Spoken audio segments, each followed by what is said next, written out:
Shikamoo mwalimu. Marahaba. Hujambo Sharif? Sijambo. Waenda wapi sasa? Ninaenda kufundisha Kiswahili. Ninaenda kuwafahamisha wanafunzi wangu kuhusu hali ya kutendesha. Sharif, umesafisha kitanda chako? Ndiyo, nimesafisha. Twende tukaone.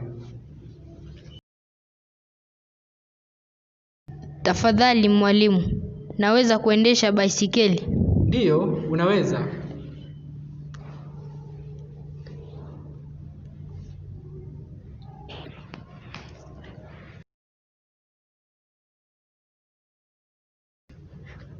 Ndo hiki kitanda changu. Nimesafisha vizuri. Ndiyo, umesafisha vizuri sana. Asante.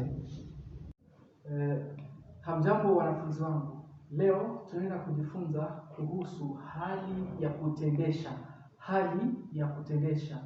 The causative agent in Swahili, or the causative form of Swahili verbs. Hali ya kutendesha. Remember, we talked about the active verbs. Vitenzi. Then we talked about the passive verbs.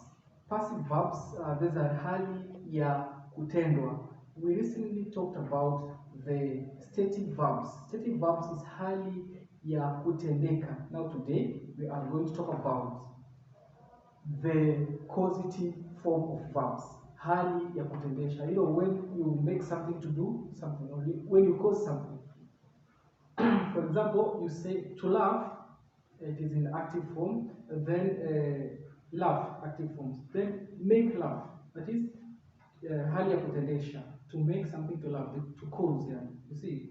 So in Kiswahili, we refer to this concept as a hali ya kutendesha. Just say like this. Nouns, verbs in these forms, they are formed from adjectives, sometimes from nouns and from other verbs. And when you want to negate these verbs, they just follow the regular negation of the normal verbs. So we are starting. Kuna aina nne za hali ya kutendesha. Kuna aina is type, types. Aina nne za hali ya kutendesha. Kuna, there is. You see. Now those verbs are here. Those forms are here. We have the verbs that have the form esh and es in the causative form, or those that when we want to make them to be causative, we will extend this esh or es. So the second one, ish or is, and we'll talk about ish and es of this. The third one is z, liz or lish. You see, and the first one, this one is kappa, and they don't take any of these forms. So we are starting with the first one, this one. Those that take esh, is. So these verbs, those with the mid verb stem, or e, are the ones that take this esh or is. An example we have here. Cheka. Cheka is to laugh. Cheka. Cheka, to laugh. Chekesha, to make laugh. You see, now here, it is ending with the mid verb stem is e, and you have just said here o or e. When it is o or e, it will take this one, esh or es. So we will say cheka, chekesha, chekesha. You don't say chekeza. We talk about this one in the advanced levels. Cheka, chekesha. You see here, esha. You see. Now we are going to form a sentence involving this one.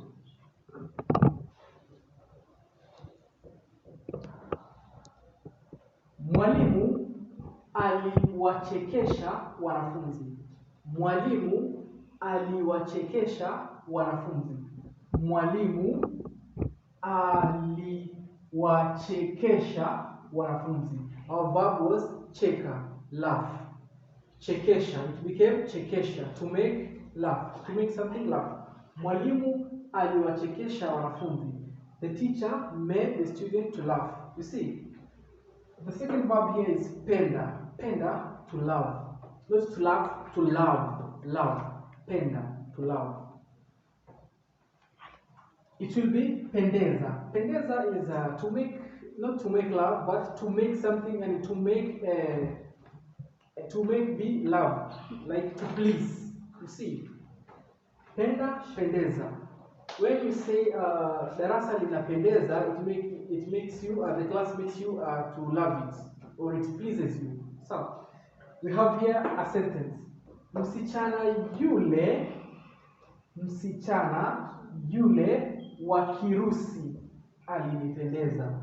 Msichana yule wa Kirusi alinipendeza. Msichana, a girl, yule, that, wa, of, Kirusi. Kirusi is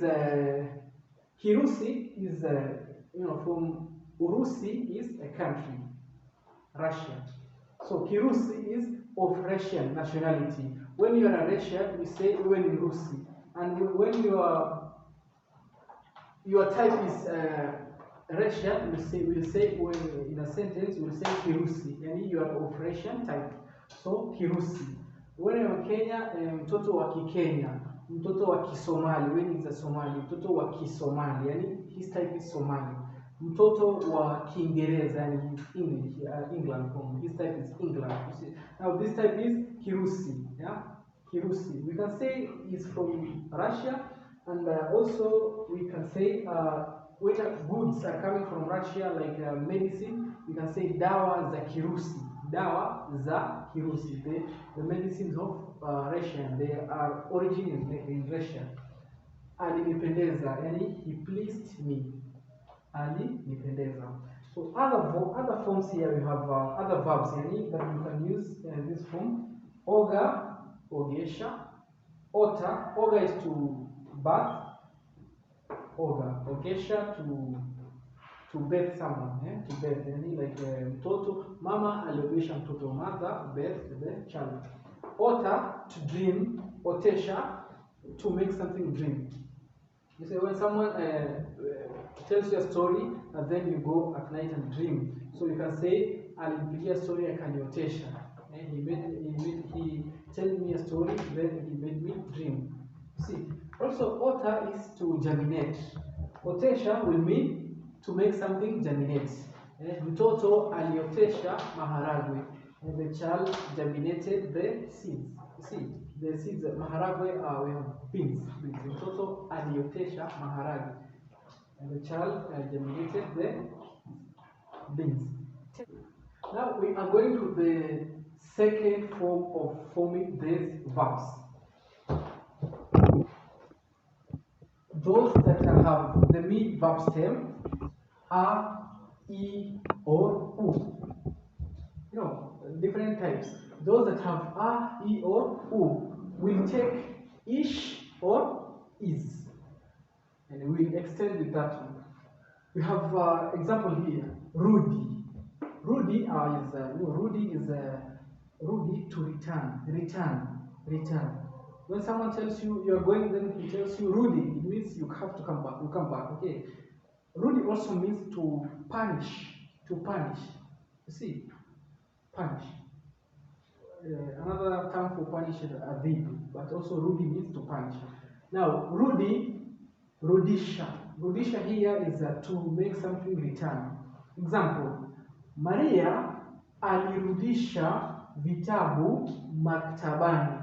Maria alirudisha vitabu maktabani. Maria returned the book to the library. So maktaba here, maktaba up to here. Maktaba is a library, maktaba. And maktabani, when you add here ni, it becomes to the library, from the library, in the library, you see. And be here, fahamu. We have another verb here, fahamu. To understand. Faham, understand. Fahamisha, to make something understand. See, to make something understand. Suleiman aliwafahamisha kuhusu virusi vya corona. Suleiman aliwafahamisha. Suleiman informed them, or made them understand. Kuhusu, about. Virusi, viruses via coronavirus. Suleiman made them understand about coronavirus, or Suleiman informed them about coronavirus. Now we will go to the next, the third ways of forming these causative verbs. Now we're going to talk about the third form of forming these causative verbs. See, now here we have those the double vowel ending, those that end in double vowel.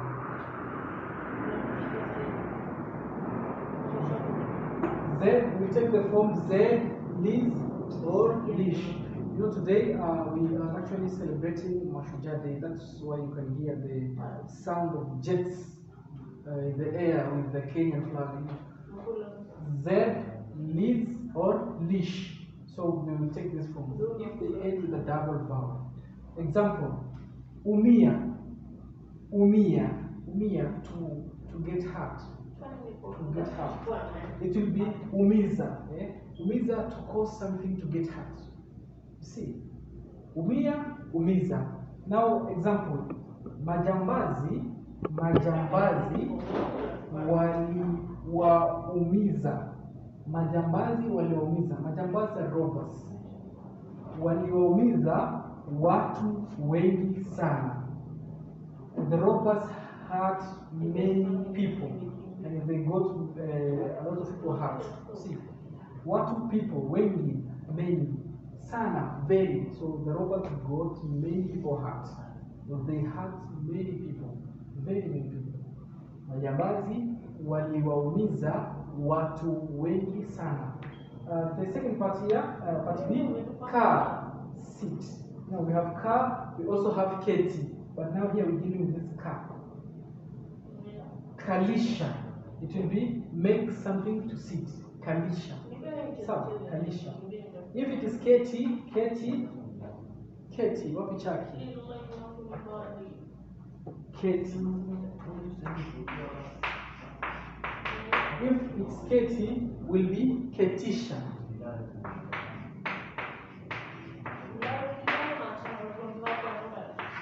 Ketisha, but here is kalisha. Kalisha. Now, kiongozi aliwakalisha watu wake. Kiongozi aliwakalisha watu wake. Kiongozi aliwakalisha watu wake. Kiongozi is leader. Aliwakalisha. He made them to sit. Watu, people. Wake, his or her. Kiongozi aliwakalisha watu wake. Now we're going to the third example of this one. Lia, lia, lia, cry, lia, cry. Liza, make cry. Yes, make something to cry. When you find someone crying, you can ask him or her, ni nini, or just say, nini kinakuliza? Nini kinakuliza? What is making you cry? Nini kinakuliza? Then the third category here is this was the fourth category actually. The fourth, we will be the third category with the fourth category.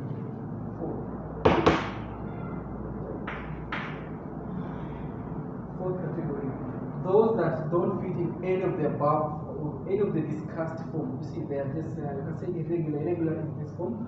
We have this one, chemka. Chemka. It will be chemsha. You see, this K has been omitted, and it is irregular. Chemka, to boil, not to boil, but to be boiled. Yeah, chemka. Then this one is in a stative form, chemka, and to be boiled. Then chemsha, to boil. See, chemsha. Mama alichemsha maji ya kuoga. Now chemsha here to make boil. Make it to boil. Sawa. Mama alichemsha maji ya kuoga. Mama, mother. Alichemsha, she boiled maji ya kuoga. Sawa. Mama alichemsha maji ya kuoga. You can even think it is an active verb. No, that's why it is not in any of the verb form. Then you have this one, pona. Pona. Pona is get healed.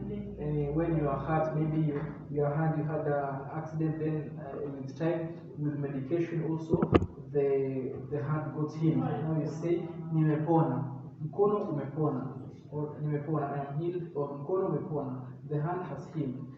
Then it will be the causative form will be ponya, to make heal. The daktari anaponya, the doctor healed. You see, pona, ponya. Then you have this one is the word on its own. It is fundisha. It is already in the causative form, so we don't need any. It is in the active form and it is in the causative form. So that's why there is no form for this one. Fundisha, teach, fundisha. Mimi ninafundisha Kiswahili. Mimi ninafundisha Kiswahili. I am teaching Swahili. Okay. So guys, asante sana, kuwa na wakati mwema. Usisahau kusubscribe. Sawa? Kwaheri.